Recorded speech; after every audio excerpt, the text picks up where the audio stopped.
Hello boys and girls, Uncle Nightshift here, and tonight we're gonna paint the Sherman EZ8 from last week's video.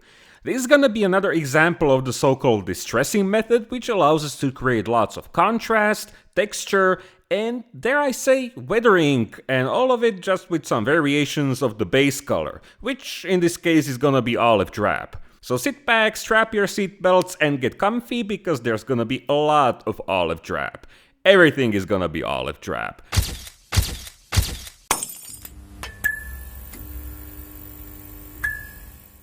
My friends, let's start with the usual preparation, because we want our model to be nice, clean and smooth before we hit it with any paint. This means disassembling it, in this case just removing the turret, tracks and drive sprockets. Now we have to wash it with soapy water to remove grease from our fingers and dust.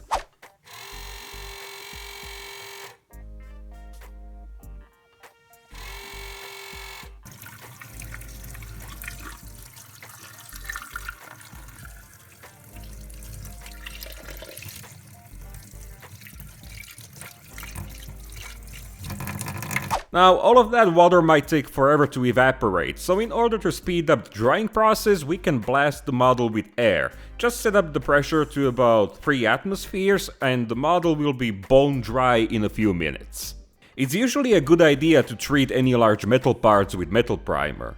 This way we won't have any issues with paint peeling off of these details, which is especially handy as we're gonna do a lot of rubbing and scrubbing. Let's now hit it with Mr. Surfacer 1200. The good old-fashioned way, straight from the spray can. This is a relatively simple model, so there's no need to waste too much time priming it with an airbrush. And this primer is self-leveling, so even if we flood the surface details with it, it'll dry perfectly smooth without hiding them. Unfortunately, the primer revealed a few bubbles in these tarps. Now, if you remember from last week, I made them from paper using the paper shaper from VMS, and then I brushed them with structural resin. I'm sure it was my mistake because I applied a very heavy layer of it, and I suppose those bubbles formed while it was drying. A good hint is that they form mostly in creases where the resin collected. Next time I'll be more careful so I won't have to fill them with Tamiya epoxy putty. I also gave this part another layer of primer to check the surface, but this time with one-shot primer from Ammo because I already cleaned my workbench and I didn't want to blast it again with the rattle can.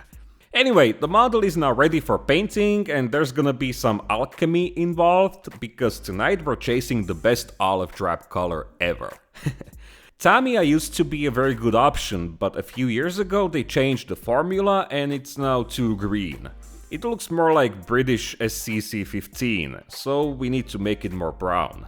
So I added some XF52, about 40% in fact, so 60% olive drab and 40% flat earth. And the resulting color is a lot more accurate. This mixture might be actually very close to the real thing, because it's also very dark, just like the real olive drab was when it was fresh and new. But I used this dark tone only in those hidden and shadowed places. This is so that if I accidentally don't paint some of these areas later, there won't be a grey primer showing through, but instead dark shadowed olive paint. I normally use glossy black for this step, but this one is already dark enough, so it'll do the job as well. Now we can mix our main colors, and this is where it gets quite intense, because we'll be mixing 3 different tones. So we take the first mixture, which is olive drab and flat earth, and we add about 50% dark yellow to make it lighter. Here you can see how much darker the original tone was. This will be our dark tone. Yeah, this will be the actual darkest tone on the model. Then we pour about half of this mixture into a new cup and we add about 40% deck tan. Here's the difference between them, and this new lighter mixture will be our main color, the middle tone. Then we pour half of the middle color into another cup and this time we add pure white. I'd say about 30%. This will be our lightest tone. Olive drab used to fade a lot, sometimes it was almost yellow, or rather yellowish grey, so we're gonna work with the entire spectrum. So just to make a quick recap, the darkest tone is olive drab, flat earth and dark yellow. We'll call it number 1 for the sake of brevity. The middle tone, or number 2, is number 1 with deck tan. And the lightest tone, number 3, is number 2 mixed with white. And all of them were diluted with Mr. Color lacquer thinner. Even though I gave you very rough approximations on how I mixed them, I didn't measure the ratios drop by drop because I like to experiment and play around with mixing paints. And if you like to try something like this, I can strongly recommend trying it as well, because your models will be more unique, and even if you build 2 similar tanks, they're gonna look slightly different, which is awesome in my book. Anyway, we're gonna start with number 3, the lightest tone. We're gonna spray the entire model with it in a nice opaque layer. This goes against the more popular approach of starting with the darkest tone and then finishing with the lightest, which is used with techniques such as zenithal light or color modulation. If you've seen the T90 painting video from a few weeks ago, that's where I tried this reversed approach for the first time. But let me show you again why I find this more efficient. So, after the first layer was laid down, I gave it a coat of chipping fluid. Well, coats. 2 even coats work best for me. Of course, we need to give each layer a few minutes to fully dry before proceeding with the next one, and this is easy to spot when all the tiny droplets of fluid evaporate. So after this was dry, I switched to the medium tone, number 2. This one was sprayed in a slightly more uneven, but still a rather uniform coat. However, this one has to be very light, as in not very opaque, because we have to be able to chip and remove it with ease. And right after I was done airbrushing, I took a cup of tap water, moistened the surface with it, and then I grabbed a random all stiff brush and started gently scrubbing against the surface. This will start the process of removing the top paint layer, aka number 2, revealing the light tone, aka number 1, which is underneath. Now, the main point of the distressing technique is to add visual texture and variety to our paint job, but using this order of colors, starting with the lightest, also creates the basic roadmap for chipping effects, like actual chipping effects. As you probably know, I like to paint chips in 2 steps. The first light layer simulating abrasion and superficial damage, and the second dark steel layer where the paint was completely chipped off. We'll paint those steel chips in another video, but this step already takes care of the first light layer. Even though the amount right now might be excessive, but that's the beauty of distressing. A lot of it will become a part of the overall faded look. And we can then cherry pick the individual light chips, which we can fill with the darker steel tone. There's a lot going on the surface right now, and some of the distressed effects also help to bring out the rough armor texture, such as on the turret for example. Note that I didn't paint the additional concrete armor. I want to give it a slightly different look and we'll take care of it later in this video. Before we proceed any further, we need to seal the paint with a layer of satin varnish. If we gave it another layer of chipping fluid followed by another coat of paint and started removing that, we would activate this layer as well, creating a lot of mess, so this one has to be sealed tight. And right after we're done varnishing, we can switch to chipping fluid and spray the model again with 2 light and even coats. Of course, give them a moment to dry and we can continue with the darkest olive drab tone, aka number 1. I'm applying this one in a very controlled manner around shadowed parts, details and crevices. It's basically as if we were working with the usual post-shading method, but in this case it's post-shading over a layer of chipping fluid. Oftentimes, this effect is meant to emphasize the shapes and contours of the model, or even draw attention to some parts, and it's definitely the case here as well, but what it also simulates is the type of paint which hasn't been worn down or faded, so the type of paint which is more fresh. Then we can start chipping it, again creating texture. One major advantage of this method is the amount of control it offers. If you're not the best airbrusher in the world, I'm certainly not, then this might be a huge help, because even if you struggle with fine lines or controlled airbrushing, and things like overspray are on your daily routine, then this technique pretty much eliminates all of that, because you can wipe away any unwanted paint. But, excuses aside, it's hard to ignore the depth and texture this layer creates. The model is starting to look more three-dimensional, and the amount of paint wear might actually save us some work later down the road while we are weathering the model. At this point I wanted to give the surface a more refined look and also to make the olive drab a bit more faded in some spots, so I decided to give it another worn layer. The nice thing about this technique is that it's all up to your personal taste. I mean, we could call it a day at this point and it will be perfectly fine, or even after the previous step. It doesn't really matter, but anyway, this meant another coat of satin varnish, another 2 light layers of chipping fluid, and 1 more layer of paint, again the lightest tone, aka number 3. This time I sprayed it towards the top on vertical surfaces, which in this case was only the turret, and also in very fine and random cloudy shapes on the hull, mostly towards the center of each panel. In order to create a different kind of texture, I decided to chip the paint using up and down motion. This works very well on these types of surfaces, but it's perfectly normal to use a tapping motion if the paint is more stubborn in some places. The horizontal parts were done in a similar way, but only using the stippling or tapping motion, but here I also made sure to remove any overspray from those tighter spots where I wanted the dark paint showing through. Again, a good example on how to eliminate any unwanted overspray.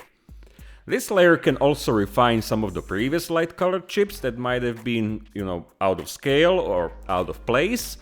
Again, the amount of layers and their order is completely up to each modeler's personal taste, and the results are almost always guaranteed to be interesting. Well, anyway, now I gave it another coat of satin varnish, but this time only around the edges because it's time to paint the concrete armor. Some masking will be necessary and I'm not a huge fan of it, not the biggest fan at all, but what can I do? Luckily, it wasn't so complicated. But what color should I use? Well, I went with a very light gray color. It's basically 95% white and a drop of German gray. And I simply sprayed the entire concrete with it. I know, Captain Obvious, but what other comment was I supposed to make about it?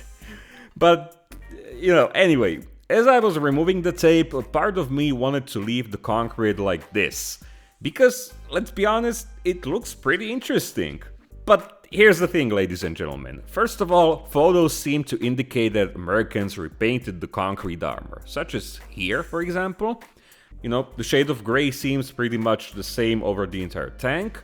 But, of course, there are cases when it was left in its raw color. But I wanted to try some extreme olive drab distressing on this part, so I decided to paint it. And also, a small hint, I want to make another tank with concrete in the future, and this time definitely with unpainted concrete. You can take a guess what it'll be, but honestly the subject is extremely obscure. But what am I even talking about? Let's focus on the task at hand. So, after giving it 2 coats of chipping fluid, I sprayed the concrete with the middle color, aka number 2. And yes, I wasn't worried about overspray, as the crew also didn't mask it. And the reason why I switched the order of colors is because I want it to look slightly different. Well, we'll see how that will go. So I chipped the paint down, very heavily mind you, because I want a lot of texture. I want to make it look blatantly different from the rest of the tank. So yeah, lots of chipping, revealing the concrete underneath. And to be honest, the next steps are gonna be pretty much just a recap of what we have already done. So let's make it short. After I was done chipping, I gave it a coat of satin varnish, 2 more coats of chipping fluid, then a coat of the lightest tone, number 3, which was a bit sturdy for some reason, and that's what I don't like about hairspray chipping. Sometimes it can be unpredictable, like in this case. But anyway, I managed to chip it the same way. Then another layer of varnish, another 2 layers of magic fluid, and a light coat of the dark olive drab, aka number 1, mostly towards the lower portions and where the concrete meets the hull, which I chipped with the up and down motion. And yeah, that's the result. Lots of texture, that's for sure, and my friend actually said it looks like it's overgrown with moss. And I gotta say that I might need to add some finer chipping effects with the paintbrush later. But truth be told, it looks interesting. I think we cannot really deny that. If it looks good or bad, that's up to you. So let's finish this video with some more olive drab. The markings supplied with the kit are just stars. And turns out I have a set of photo-etched metal stencils from Lion Roar. It's one of those things you buy on a modeling show and completely forget about it. So I carefully taped it to the model and sprayed the star with the darkest olive tone, number 1. Now I can hear you asking, why olive drab and not white? Or black like on those decals? Well, because white stars are kinda mainstream, and I also want this video to be all about olive drab. And Americans actually resprayed the white stars with olive drab so their tanks would be harder to spot by Germans. I mean, here's an example of that, and my friend who's a local olive drab guru says they definitely used olive drab, not black. And the stark contrast in the photo is actually fresh olive drab straight from the can versus faded olive drab. And remember the thing about respraying them? Yeah, I then used the star as a template and I went over the edges with an airbrush to give it that smooth, imperfect look, just as if it was resprayed by hand. I just didn't realize the cup was obscuring what's going on, but this is the result. See? See the difference? Yeah, anyway, we're almost done. The last thing was to mix a very thin glaze from a few life color acrylics. I actually have both of their olive drab sets and they are amazing, especially those faded colors. I used these glazes to give some variety to the stowage, well, more specifically those jerry cans and oil canisters. I'll paint the rest later because stuff like tarps and wooden boxes must be matte. And right now we need to give the model another, this time final coat of varnish. There will be no more varnishing after this point. This time I used VMS satin varnish, which I tried last time on the T90, and I like it as a final coat because it feels smoother, but it needs more time to fully cure. So I prefer Tamiya when I quickly need to seal the individual paint layers. And that's pretty much it for tonight, my friends. That's a lot of olive drab for one video, isn't it? Well, let's see how it'll look with some weathering on top of it. Which brings me to the next episode, where I think we'll start with some enamel washes, maybe a few oil dots, because quite frankly I think distressed paint jobs don't need that many oil paints on top of them, but you know, we'll see. And I'm probably gonna approach this one similarly like the T90, so there will be probably some initial mud and dust on the lower hull, but I'm not very sure right now. But I can assure you there will be a lot happening in the next episode. So before we get to that, let me say a big thank you for watching the entire video. I hope you found it useful, or at the very least interesting to watch. And also a very special thank you to my amazing patrons who make this weekly show possible. If you're interested in some extra exclusive content, like almost daily photo updates from my workbench, which is like a real-time blog with some extra information on what I'm doing and why. Also, 1 week early ad-free videos and very large, very nice photos like the ones you're looking at right now. And last but not least, DMs, so we can chat. So if that's something you'd be interested in, then don't be afraid to check it out. You might enjoy the extra stuff and it'll help me a lot. Anyway, that's all I've got for tonight, so thanks again my friends, I hope you have a great weekend, have fun, and of course drop a like if you enjoyed the video, or a dislike if you hated it, destroy the subscribe button if you're new here, and I'll catch you mates in the next one. Cheers!